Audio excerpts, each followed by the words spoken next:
আসসালামু আলাইকুম। আশা করি সবাই খুব ভালো আছেন। আজকে নিয়ে এসেছি অনুষ্ঠান বাড়ির মতো দই কাতলার রেসিপি। বাঙালি অনুষ্ঠান বাড়ির খুবই পছন্দের একটি পদ এই দই কাতলা। অসাধারণ এই দই কাতলার রেসিপি খুব সহজেই কিভাবে বাড়িতে বানিয়ে ফেলবেন আজকের ভিডিওতে সেটাই শেয়ার করব আপনাদের সঙ্গে। চলুন তাহলে রেসিপিটা দেখে নেওয়া যাক।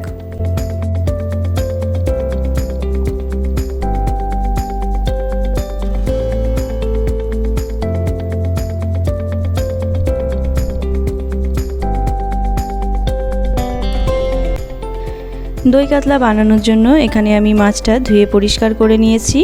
এখন দেব হাফ চামচের মতো লবণ ও খুব সামান্য পরিমাণে গোলমরিচের গুঁড়ো দিয়ে লবণ আর গোলমরিচের গুঁড়োটাকে মাছের গায়ে খুব ভালো করে মাখিয়ে নেব। মাখানো হয়ে গেলে এটাকে রেখে দেবো এক সাইডে। এখন আমি একটা বাটিতে নিয়েছি প্রায় 4 চামচের মতো টক দই, এর সাথে 8 থেকে 10টা কাজু বাদাম দিয়ে মিক্সিতে খুব ভালো করে একটা পেস্ট তৈরি করে নেব। মশলাটা এখানে রেডি হয়ে গেছে, এটাকে রেখে দেব।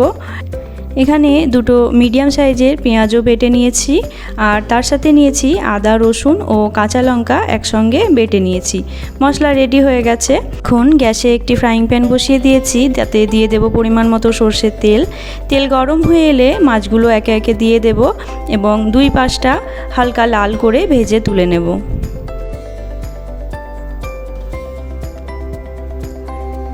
এক দিক ভাজা হলে উল্টে দেব এবং আরেক দিকটাও হালকা লাল করে ভেজে নেব। মাছ এখানে ভাজা হয়ে গেছে, এখন মাছগুলো তুলে রেখে দেব একটা প্লেটের মধ্যে।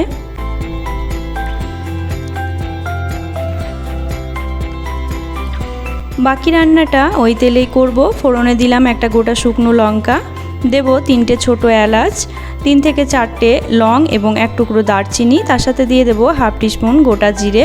ফোড়নের মশলাটা কয়েক সেকেন্ড ভেজে নেব। মশলা থেকে যখন সুন্দর একটা গন্ধ ছাড়বে তখন দিয়ে দেব পেঁয়াজ বাটা।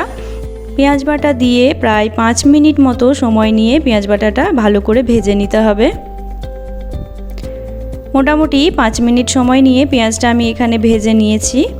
এখন দিয়ে দেব আদা, রসুন আর কাঁচা লঙ্কা বাটা, দিয়ে আবারও 2 থেকে 3 মিনিট পেঁয়াজ বাটার সঙ্গে আদা রসুনটা ভেজে নেব। এতে করে মশলার কাঁচা গন্ধটা চলে যাবে।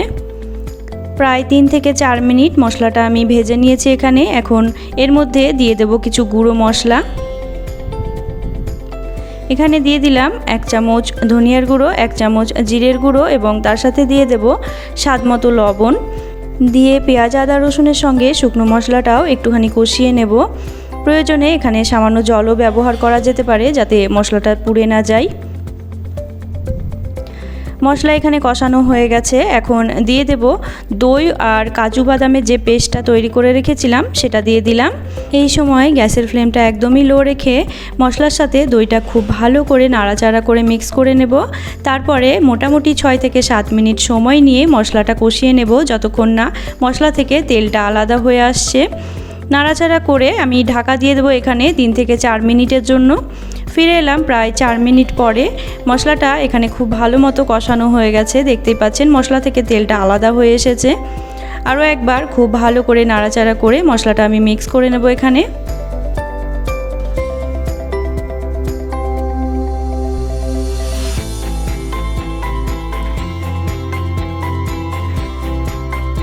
মশলা কিন্তু এখানে খুব ভালো মতো কষানো হয়ে গেছে। এখন দিয়ে দেব পরিমাণ মতো জল।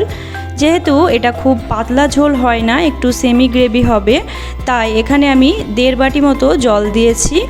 জলটা দেওয়ার পরে এখানে আমি খুব ভালো করে মিক্স করে নিলাম। তারপরে অ্যাড করে দেব আমাদের ভেজে রাখা মাছ। সবগুলো মাছ এখানে আমি দিয়ে দিলাম। এর সাথে দিয়ে দেব প্রায় 4 থেকে 5টা চেরা কাঁচা লঙ্কা। দিয়ে ঝোলটা যখন খুব ভালো মতো ফুটে উঠবে তখন ঢাকা দিয়ে দেব প্রায় 6 থেকে 7 মিনিটের জন্য। ফিরে এলাম 7 মিনিট পরে। আমার দই কাতলা কিন্তু এখানে প্রায় হয়ে এসেছে। এখন আমি এর মধ্যে অ্যাড করে দেব হাফ চামচ গরম মশলার গুঁড়ো এবং 1 থেকে 2 চামচ চিনি। চিনিটা অবশ্যই করে কিন্তু এখানে দেওয়ার চেষ্টা করবেন, এতে করে কিন্তু গ্রেভির টেস্টটা খুব ভালো আসবে। আর তার সাথে দিয়ে দেব 1 চামচ ঘি। সব কিছু দিয়ে খুব ভালো করে একবার মিক্স করে নিয়ে এটাকে আমি ঢাকা দিয়ে রেখে দেবো কিছুক্ষণের জন্য। আমার দই কাতলা কিন্তু একদম রেডি হয়ে গেছে এখানে সার্ভ করার জন্য। বাড়িতে কোনো অতিথি এলে মাছের একঘেয়ে পদ রান্না না করে একবার এরকম করে দই কাতলা রেসিপি বানিয়ে খাওয়াতে পারেন। সবাই কিন্তু চেটে পুটে খাবে। ভালো লাগলে অবশ্যই লাইক, শেয়ার, কমেন্ট করবেন এবং চ্যানেলটি সাবস্ক্রাইব করে পাশে থাকার অনুরোধ রইল। Thank you.